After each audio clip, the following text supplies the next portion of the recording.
Hey there, welcome to BrowserHow. In this video, I'm going to show you how to save, edit and delete the card details in your Chrome app on iPhone. So open the Chrome app and let's say this is the dummy page that you are going to use for demo. So in order to save the card details, what you can do is you can tap on this three dot options, and within the options go to settings, and within the settings you have this payment methods, and make sure that you have this save and fill payment methods enabled, and you can also enable this checkbox always use when using autofill.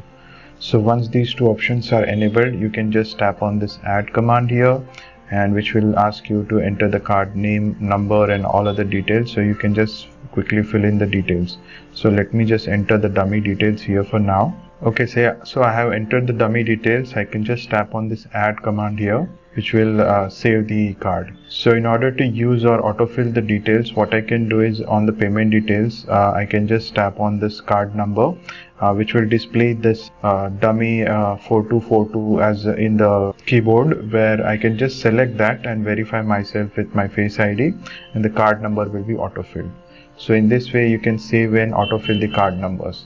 Now if you want to edit the card details or delete, what you can do is again go back to the settings, and within the settings go back to the same payment methods, and choose the card that you want to edit.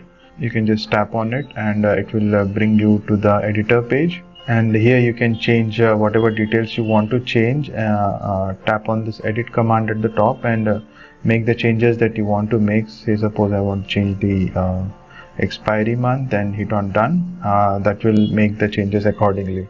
Now if I want to delete the card, what I can do is I can tap on this edit command here, and choose the card which is currently saved, and here at the left corner bottom you can see the delete command. Just tap on it and it will delete the card. So in this way you can add, edit and autofill the card details, and even delete the cards that are no longer valid from your Chrome app on iPhone. I hope you find this video helpful. Please hit that like button and subscribe if you haven't already. Thank you for watching. Cheers. Have a great day.